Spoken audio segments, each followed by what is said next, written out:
Welcome, everybody, to the week that was. This is a Twitter first live show, and what I'll try to do is to put it on YouTube, and it will definitely stay on Twitter for the duration of the time. Now, the topics that we are discussing today, if we get enough time to cover them, number one is the public protector, number two, the ANC Secretary General, number three, the disputes around COVID-19 management.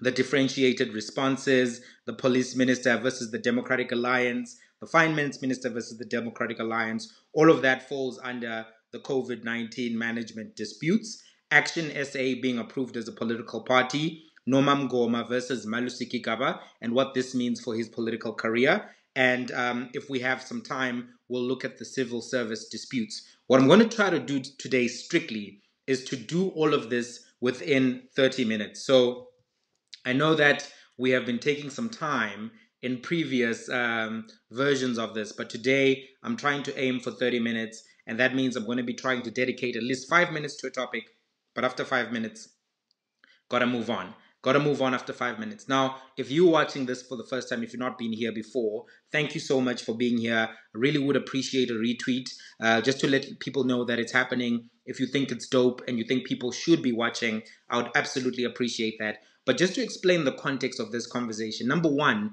this is an attempt to have quality conversations on what I think is the freest platform on the internet right now. Twitter doesn't operate like Facebook. Facebook these days, you have to pay for your audience to see what you're doing. But we can have honest conversations on Twitter, and the algorithm still allows a maximum number of people to see the conversation that's happening. So number one, I think that this is a free and disruptive platform.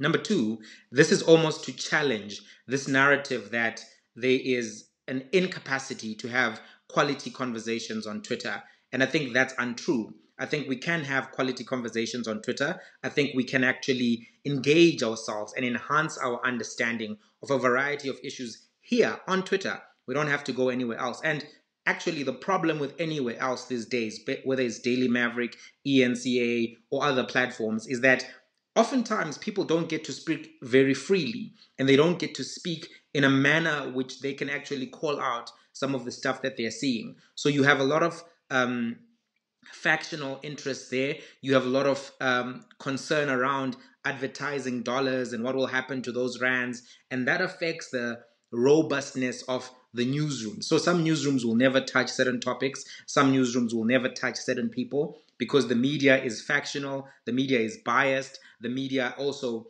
is very cautious around how they interact with certain conversations. And I think we can have quality conversations here on Twitter without all of those gatekeepers to dilute the emphasis or the quality of the conversation. So that's why we're having these conversations on here. Now, going to the public protector as a starting point. So two interesting things happened this week with the public protector, if you were paying attention. Number one is this perjury case. Advocate Busisiwe Mkhwebane is set to appear before the Pretoria Magistrates Court on the 21st of January, and she's facing 3 counts of perjury. Now, if you're wondering where do these perjury charges come from, this perjury charge stems from a complaint against her, which was laid by a gentleman called Paul Hoffman, and he is the director of an organization called Accountability Now. He's actually taken several people to court, even the Chief Justice at a different point. He lost that particular case. Now, the complaint was investigated by the Hawks, and she has been subpoenaed and charged, and summons has been issued. All of that. Actually, summons, not subpoena. Let me use the technically correct language. So she has to appear, and the charges themselves stem from a constitutional court judgment which found that Busisiwe Mkhwebane was dishonest in her conduct. And this was in the case that was surrounding the investigation into the apartheid era Bank Corp issue. All right, if there was a loan issue and she investigated it, and that's where she was making a variety of findings that the Reserve Bank must change its mandate, and there was a lot of outcry around that. So if you're wondering where does this perjury charge come from, that's where it comes from. Interestingly enough, also, the Constitutional Court in the duration of the same week heard and delivered a judgment on a matter involving the public protector.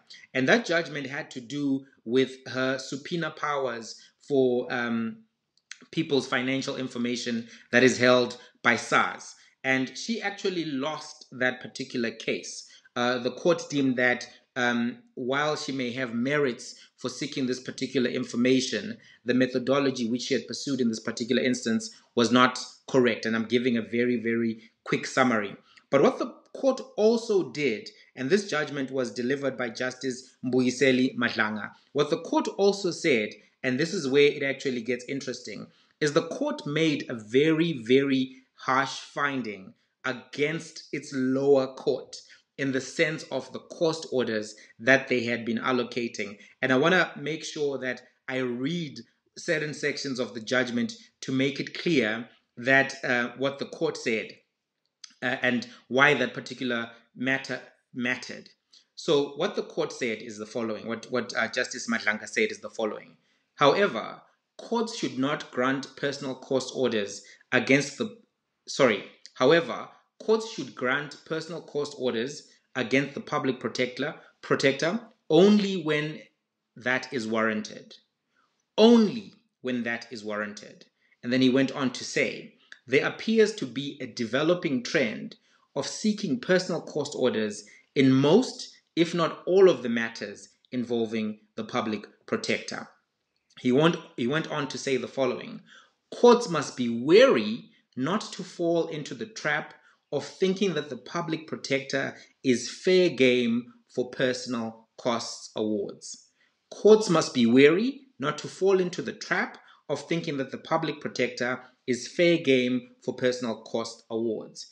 Whether inadvertently or otherwise, the High Court judgments in the EFF versus Godan matter and in the instant matter are instances where the High Court fell into that trap. This is what the justice was saying. He went on to say the following.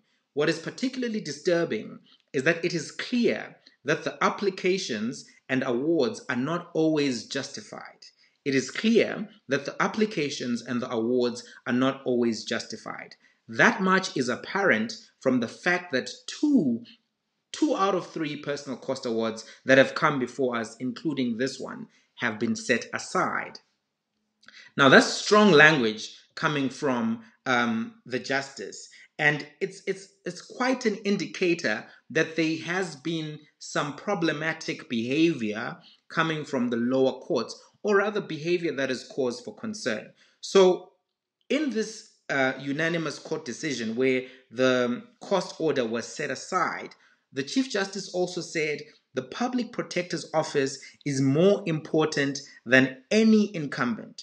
As the judiciary, we must not be guilty of contributing to the weakening of that office by making indefensible personal cost awards. You weaken that office and you weaken our constitutional democracy. This is what the judges said in the cost issue. Now, the questions which arise from this public protector continuous battle in the court of public opinion, in the formal courts, and even in parliament is that we have to ask ourselves, number one, is this the end of the road for the public protector? Number two, what is the lasting impact of all of the fights on this particular office? And number three, what impact is this fight having on other institutions? And number four, do people actually even care about impressions and perceptions, or is it simply about hard power? Going to the first question, is this the end of the road for the public protector? Personally, I'm of the view that a lot of work has been done to discredit her, and I don't think that she will be in office by the end of 2021. I think that they will remove her, and I think that they are going to do so in the fashion where Parliament clears the road for that to happen, and then she's removed. I don't think she will particularly win any case to appeal that removal. I think that it is the end of the road for Advocate Busisiwe Mkhwebane. Not necessarily now, but I don't think that next year she'll make it to the end of the year. Now, question two, what is the lasting impact on the office of the public protector? I think that the office of the public protector has been damaged by the political disputes and also by the attack from the media. I think that some of the wording that we're now hearing in court judgments is because the media has had such a heavy influence on perceptions of the public protector. The media and certain media houses have made it their exclusive job to make sure that every story that they write about the public protector is a negative story, is one that tries to undercut her integrity, her intelligence, her due diligence. And as a result of that, the public perception in certain quarters has shifted such that people no longer view the public protector, the person, in a good way. But I think the lasting impact of that is that there's a lower level of trust in general for the office of the public protector, because these political fights have split the room. They've made some people believe that the public protector is a champion and some people to believe that she's a villain pursuing factional interests. The net sum effect of that is that moving forward, when it comes to these issues which involve politicians, which involve administrators, future administrators will just be able to say, you know that this office is captured, you know that these rulings are problematic, and I'm going to challenge and I'm going to appeal, and they're going to go about their daily business without the office of the public protector holding the gravitas that it ought to. I do think also that this cost order issue is such that it will have a chilling effect on other people, because I think lower courts have been very enthusiastic to award court orders against her. And if you're sitting as a public protector, you do have to be cognizant of the fact that in a new dispensation, there is still going to be some appetite for court orders to go against you. So even in a matter where you are trying to genuinely address the public's need, you may still find that you could end up implicated directly. So this chilling effect is going to necessarily have an impact on the nature of cases that are pursued by the Office of the Public Protector. And it could end up protecting some people who are very powerful, who have money, who are willing to take you to the courts where they will rule against you, and then you may have to pay money. And by the time it gets to the Concord, the damage could already have been done. So I think that the lasting impact on the Office of the Public Protector is that the Office of the Public Protector no longer has the necessary legitimacy and gravitas in public. I also think, though, that this has had an impact on other institutions. As the judges said, that there were not rational reasons that were given for the court orders against the Office of the Public Protector. They also pointed out that there was language which was used in making those court order awards, which was not justifiable language, which was not language grounded in legal theory, legal jurisprudence, or the authority of the offices. And in so doing, when they say that, what is particularly disturbing is that it is clear that the applications and the awards are not always justified. What this is saying is that the lower courts have not always been justified in at least 2 out of 3 cases in awarding the cost orders that they have awarded. This means that the lower court now is cast with the shadow of doubt as to why were they making those particular cost orders if they were not justified and if the law was clear. And this is some of the things that have been raised by other people on social media to say, listen, when it comes to the Office of the Public Protector, certain courts have been very harsh towards her, used very strong and dismissive language which is not grounded in legal jurisprudence, legal authority, not grounded in case law, common law, or any judicial ground for commentary, even if we're talking about what is it called? There's ratio decidendi, and then there's the passing commentary. So even when you're considering it at that level, some people have pointed out that the lower courts have not acted fairly. And I think what this does is that it damages the credibility of those particular institutions. So some of the lower courts which have been involved in making these court orders, I think that certain people will look at those courts as well and say these courts are not always objective. These courts are not always applying the law as it should be applied. And in fact, these courts are now making court orders outside of the ambit of what is permitted to them. So I do think that there's a harm that is created when the Office of the Public Protector has been treated like a political football in the way that it does. But going to the last question, do impressions and perceptions matter? I think that a lot of people who are fighting the political fights that are being fought now, they don't care. They simply don't care about the reputation of the lower courts. They don't care about the reputation of the Office of the Public Protector. They care about hard power, and they care about removing the public protector as soon as possible. And I think that that is something that we all have to be cognizant of, is that while you may care about the reputation and perception of the court, other people don't give a damn. And what does that therefore mean for how you interact with them? That's a decision that you ought to make. Now I'm going to move to the second issue. So we all know that Ace Makashule appeared before the ANC Integrity Commission in the last weekend, and this Integrity Commission consists of 11 ANC members. The Integrity Commission recommended that Ace should immediately step aside. And this obviously follows from his indictment for fraud, corruption, money laundering relating to the asbestos project in the Free State during the time where he was the premier. The commission made those findings, and the report was leaked. It was all over the place. It didn't leak to me. I would have preferred that I also get that leak.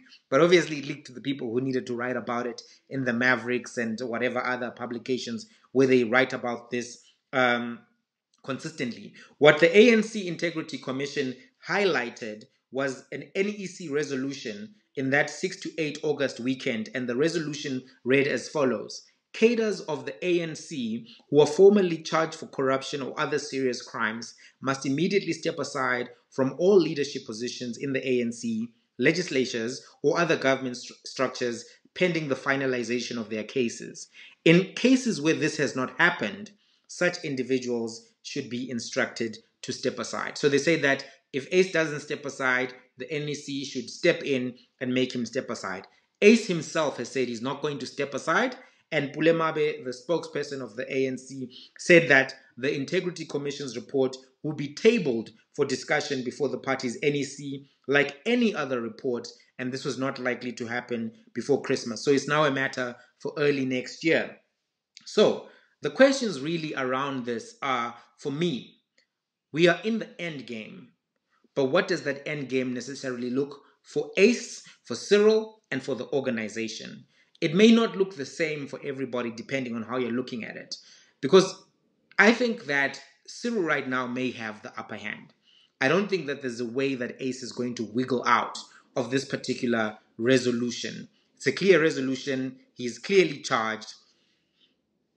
And until his matter is resolved in court, there is a brand reputational damage that exists when somebody who is at that high level of any office is facing charges of that nature, but that organization is asking people to vote for it. So I do think that he'll find himself in a situation where he will have to step aside. So I think he will have to do that at a certain point, and the best thing that he can do is to buy himself some time.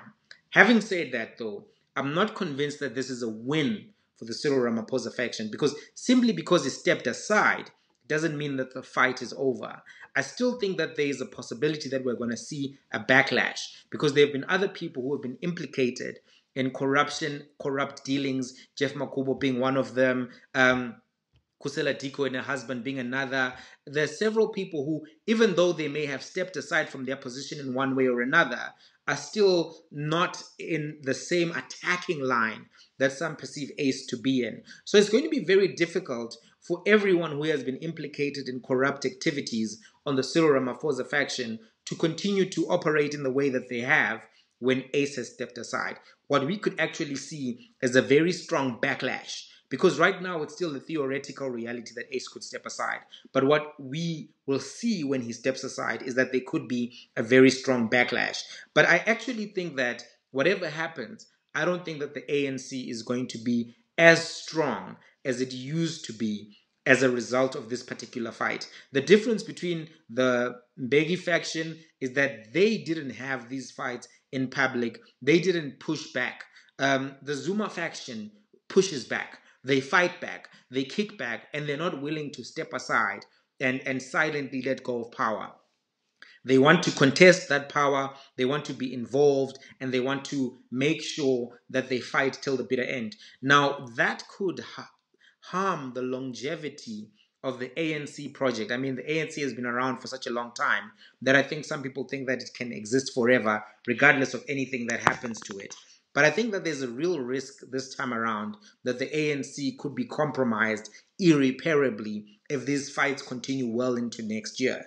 And that's something that I think everyone is not really accounting for, because everyone is fighting for the here and now, and those kind of fights sometimes don't serve the long-term party interest. Having said that, I also think that we all have to be a little bit um, slow to over involve ourselves with the disputes of the ANC, because the reality is whichever faction ultimately wins, the problems of the ANC which affect everyday civilians are not necessarily going to be reduced as a result of a factional win. So ask yourself these questions. Will the education of teenagers improve simply because one particular faction has won? No. Will COVID-19 corruption decrease simply because one particular faction has won? No. Will cadre deployment decrease simply because one particular faction has won? No. So the long-term harms of a very, very um, let's call it organizationally compromised entity is that the harms will continue to exist even when the factional interests change. And civilians just need to be aware of that and not overly worry about the day to day, blow by blow issues of the particular party, especially if you're not involved in that party and not fighting for particular power. So that's where I want to leave that particular conversation. I now want to move on to Ukigabat.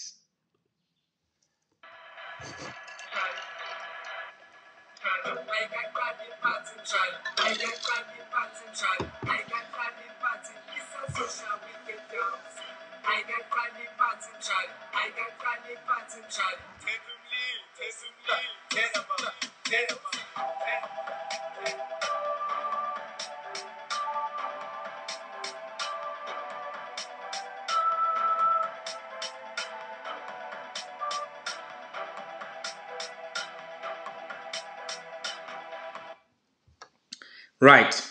Let's talk about Norma Mngoma and her expose, her exclusive during the week on her relationship with Malusi Gigaba and the dealings thereof. So, if you're watching this from another location outside of South Africa, welcome. Here's the breakdown. Norma Mngoma is the wife of the former finance minister of South Africa, Malusi Gigaba, and they're currently going through a divorce after being married for 6 years. So she went on to a national TV broadcaster and then discussed her relationships and some of the accusations which have been bandied against him. Critically, she said in her spilling of the beans, which Malusi Gigaba said was a Moja Love episode that he was not going to watch.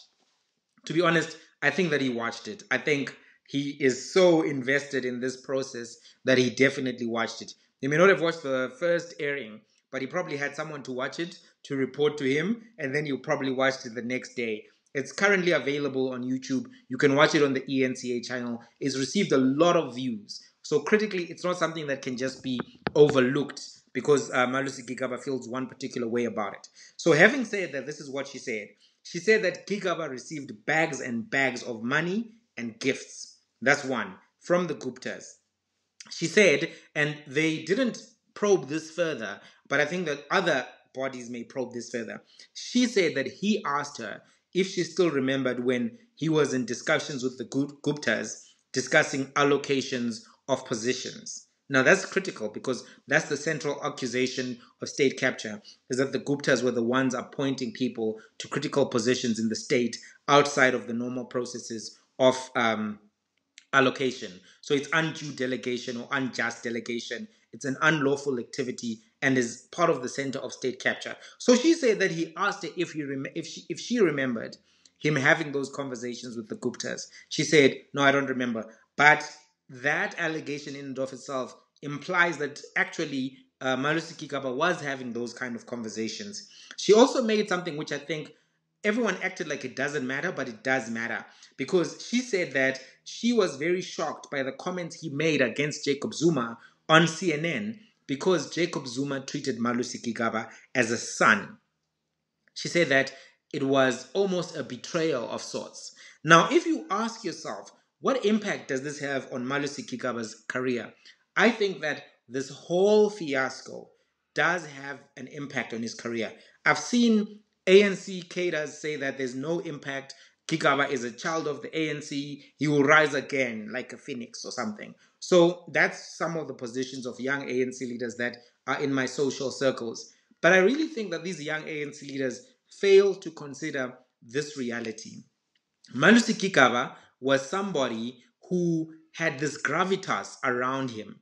People viewed him as somebody who was going to be the next president. They viewed him as a sharp and articulate man, somebody who was on top of the issues, somebody who was a man of integrity. They viewed him as somebody who was a man of integrity. That's what the public persona was. Now, this public persona and his brand equity has been harmed irreparably. I've got a friend here who's watching who's a PR expert, and I think she'll agree with me immediately when we speak about the damage to the brand. And if you want to, you can comment and then I'll know who you are. But the damage to the brand is such that it's not going to be repairable, because when you hear that here's an individual with a porn addiction who is living out his porn fantasies, who is sending out these graphic videos to all kinds of people, that does not give the same perception that people had of him.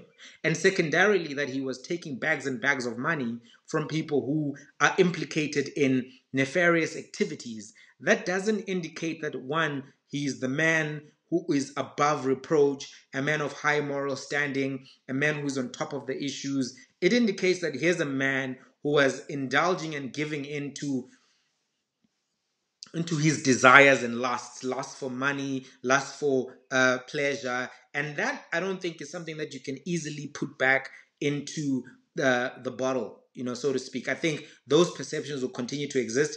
And we do have a conservative element in our society. And I mean this from a morals perspective.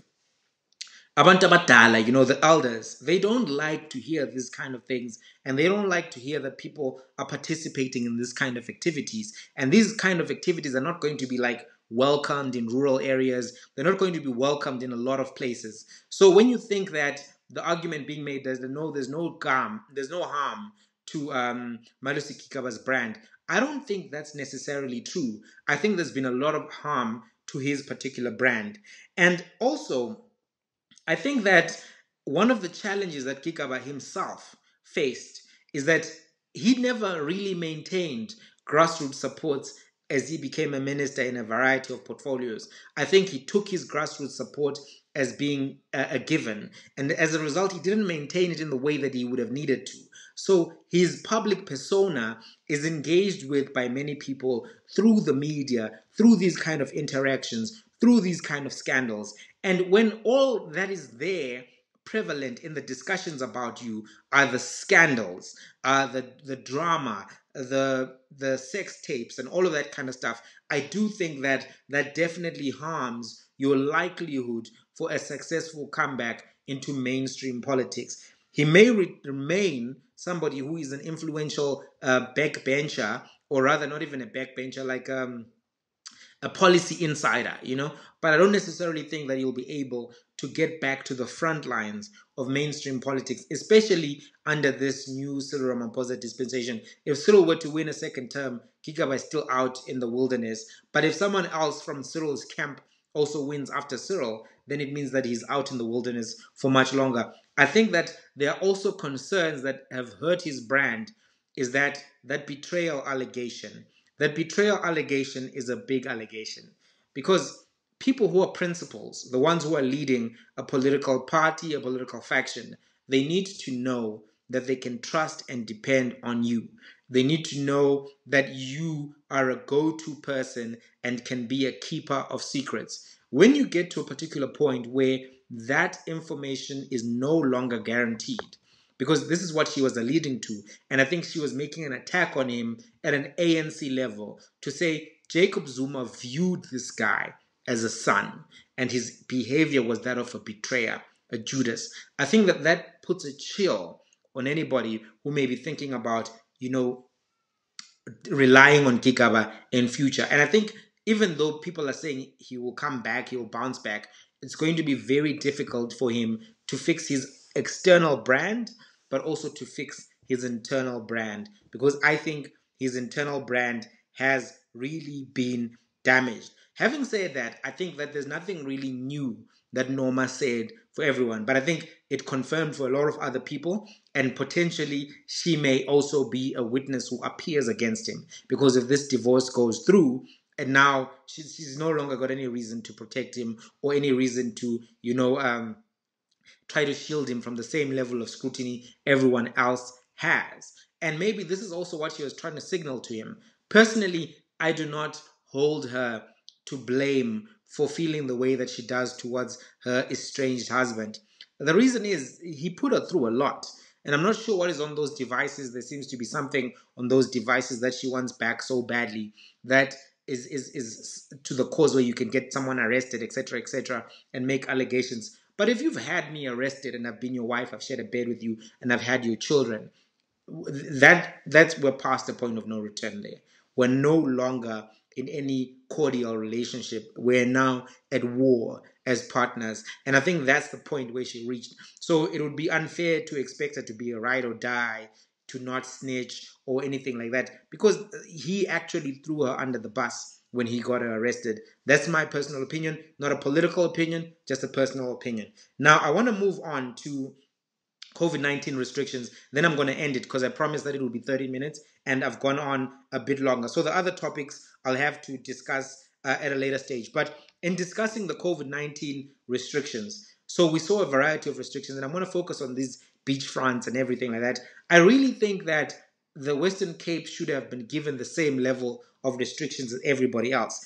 It's not like they are doing any better in terms of human behavior just because we don't see it on Black Twitter, right? What we saw with that rage incident is that the white South African young people are having as much reckless fun as the Black South African young people. It's just that we don't always get to see where they're having that fun and how they're having that fun. So this underlying premise in the regulations was that, well, when it comes to the Eastern Cape, shut all the beaches down from this period to that period. When it comes to KZN, shut the beaches down on all of these other periods. But when it comes to the Western Cape, give them a 9 to 6 p.m., type of regulation, because what, are they better behaved than, Black South Africans? I think that's not true. The fact that we are seeing the kind of surge that we are seeing in the Western Cape is testament to the behavior that to the argument that people in the Western Cape are not necessarily taking COVID any more seriously than other people. In fact, we know that many people in the Western Cape have been downplaying COVID-19. They've been downplaying the risk of spread, the necessity to wear masks, and as a result of that, that's why we're seeing the kind of spread that is happening. Having said all of that, I think it's very disingenuous for the DA to be going around barking, to be going around trying to put their chest out in the direction of the president. I really think that they got the lowest level of possible restrictions. For him to simply say Sea Point beaches are the ones, did I say that word right? Probably not. That's where my accent issues show up. Sea Point beaches, Sea Point let me leave it. Sea Point shorefronts are the ones that are going to, not Sea Point, sorry, Garden Route shorefronts are the ones that are going to be closed. But every other beach in the Western Cape is going to be open. I think that they already had been given the lowest level of restriction. But guess what? They were then coming to the forefront saying, no, we want more lax regulations because we want to save the economy or anything that they were saying. I really think that their attitude is just, there's this African saying that it says, "Unika umuntu isandla, ufuna ingalo yonke," which is when you give a person the hand, they want the whole arm, they want the whole torso, they want the whole body. And that's exactly what was typified by the Democratic Alliance. And they need to be held to account for that kind of a posturing. And I oftentimes feel that the media does not hold the Democratic Alliance to a robust standard of scrutiny. Because right now, the Western Cape is going through a worse surge than their first surge. The case study of Sweden has proven itself to be a very, very bad model to replicate. And that's what the Western Cape has been trying to do from the word go. So having said that, I think that giving them just like latitude to just walk around as if they are excellent in COVID-19 management, as if they have everything under control is something that ought not to have been done in the first place. I think that the Western Cape should have received the same robust restrictions that Nelson Mandela Bay received. I think no distinction should have been made, because that premise that somehow in the Western Cape there is just better behavior, that kind of a premise has low-key tones that say that black people don't know how to handle themselves. And to be honest, all of the people who are skeptical of COVID are doing the same thing, regardless of race, whether they're in NMB or Western Cape. But to only say that it's only Botaki who don't know how to act, that to me is something that I find to be a little bit unacceptable. Last topic, then we have to close it because I want to keep it short and sweet. Action SA is now officially recognized as a political party. They've gone through that whole fight and now they've been given their letter. Everything is all good. They can now operate, and Herman Mashaba was very happy about that. He is now officially in the game. All systems go. Having said that, though, I don't know if the Action SA party is launching at the right time for their kind of a product, because to contest in local government elections and win is incredibly difficult. You can get a certain number of shares in the overall vote, but that does not necessarily translate to seats in the same way that it does at a national level. So at the end of next year, are there any people who are going to be saying that Action SA won? I don't think so. I don't think that they'll be able to show something of value. And by the way, these parties that they're going against, you must not underestimate the power of the ANC. I know we say a lot about the ANC, but the ANC knows how to run an election. They know how to do that. Then you have to face the Democratic Alliance. Then you have to go through the EFF.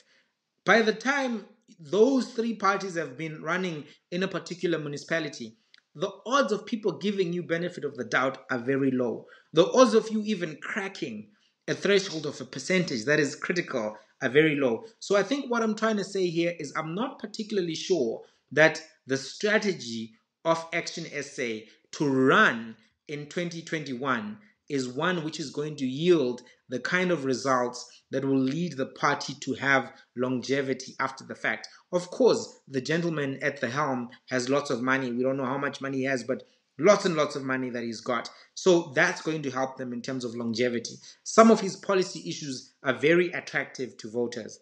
He's seemingly tough on corruption. He's tough on immigration. And a lot of people are favorable to those kind of positions. But more than that, you need to have a complete package that makes somebody say, okay, I'm leaving ANC, DA, EFF coming to you. And I'm not convinced that that package exists right now. I do think that there are some attractive things, but are those things attractive enough that he gets 100,000 voters, 200,000 voters, 500,000 voters? Because even 500,000 is not that many seats in parliament, right? If we're talking about now after 2021. After you've lost or done badly in 2021, that can have a massive impact. That can have a massive impact on your momentum. So I don't necessarily know that Action SA will have the requisite level of momentum to get to 2024 and be taken seriously as a contender. And that's something that I think will be very difficult. So obviously we'll have to wait and see, as somebody has said. But I really think that will be a challenging element for the party. So guys, I'm going to have to leave it here. I've gone over the limit that I wanted to. I'm still working on trying to see how long each segment takes, how long it should take, and to make it short and sweet, but sufficiently detailed for you. So I thought 30 minutes was a good target. Maybe 40 minutes is a more realistic target for next time. But if you've watched, if you've tuned in, thank you so much. Trying to value your time as well and make these things short and sweet. But any feedback, any commentary that you think can help us make this better from my side, I say us, but it's just me and the phone. If there's anything that you want me to improve, let me know. Let me know, because improvement is what I'm about. Improvement is what I'm about, and I want to make sure that I can improve and raise the quality of engagement so that the quality of engagement is at the level that you appreciate. My whole agenda with this is to have a destination where you can have quality conversation. So I have read some of the comments saying that 45 minutes. Okay, so next week we'll try for 45 minutes. Let's cut it off here today. Thank you so much for everybody who tuned in. I really appreciate it. Until the next one. I really like this song, by the way.